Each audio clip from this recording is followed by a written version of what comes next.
ini saya akan memaparkan praktik baik dalam penggunaan teknologi untuk menciptakan pembelajaran yang berdiferensiasi dan inklusif. Semakin besar suatu kelas, semakin beragam pula peserta didiknya. Sebagai pendidik yang mengajar pada kelas besar, seringkali saya temui peserta didik yang tidak bersemangat dan tidak antusias saat belajar IPS.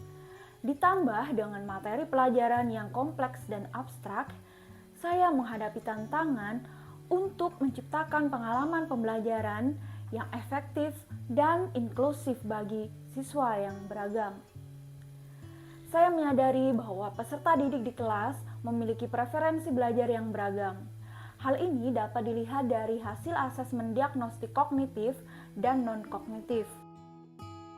Beberapa peserta didik lebih suka belajar dengan metode audio, beberapa peserta didik lebih suka belajar dengan bantuan visual, dan beberapa peserta didik lebih suka belajar dengan gerakan atau tindakan. Dari hasil tersebut, saya ingin menciptakan pengalaman pembelajaran yang lebih inklusif dan berdiferensiasi untuk semua peserta didik. Untuk mengatasi tantangan tersebut, saya memutuskan menggunakan teknologi sebagai alat bantu.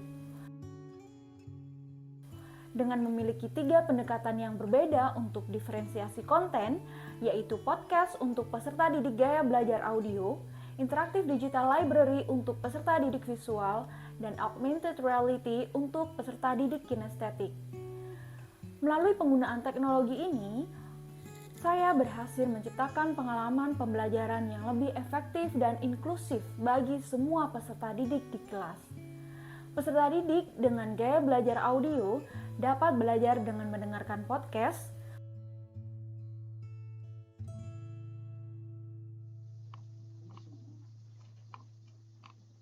peserta didik gaya belajar visual dapat mengeksplorasi materi pelajaran melalui interaktif digital library, dan peserta didik gaya belajar kinestetik dapat belajar melalui pengalaman interaktif dan bergerak dengan augmented reality.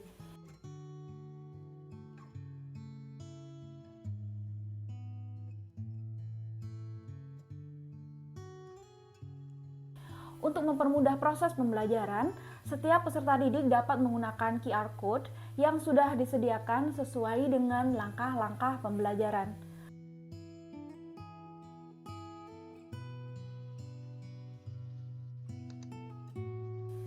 Dalam diferensiasi proses, dengan memberikan tugas yang berbeda-beda atau LKPD berjenjang kepada peserta didik, selain itu juga memfasilitasi aktivitas diskusi dan kolaborasi. Sedangkan untuk diferensiasi produk, dengan cara memberikan pilihan proyek pada peserta didik sesuai dengan bakat dan minatnya, serta peserta didik dapat memilih untuk mengerjakan proyek secara mandiri, berpasangan, atau berkelompok.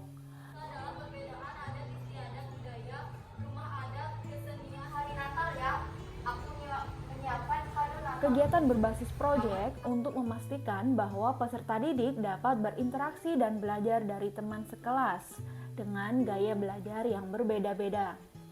Melalui pendekatan ini, saya berhasil membuat pengalaman pembelajaran yang lebih berdiferensiasi dan inklusif. Peserta didik menjadi lebih aktif dan terlibat dalam proses pembelajaran, dan mereka juga memperoleh pemahaman yang lebih baik tentang materi pelajaran IPS, terutama tentang keberagaman masyarakat Indonesia. Hasil akhirnya adalah nilai IPS kelas 7 meningkat dan peserta didik merasa lebih percaya diri dalam memahami materi pelajaran. Lebih dari itu, peserta didik juga lebih senang dan terlibat dalam pembelajaran karena penggunaan teknologi dan pendekatan berdiferensiasi yang disesuaikan dengan gaya belajar masing-masing peserta didik. Dalam mengajar sehingga membuat pelajaran lebih menyenangkan. Nah, dengan guru yang lain yaitu menggunakan teknologi yang kekinian hingga bisa membuat kita tuh lebih bersemangat saat belajar IPS. Ya asik, karena kita belajar sambil bermain.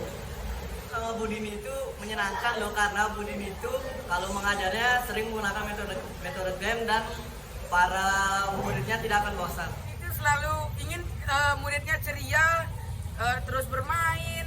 Demikianlah praktik baik yang telah saya lakukan. Semoga dapat menginspirasi Bapak dan Ibu.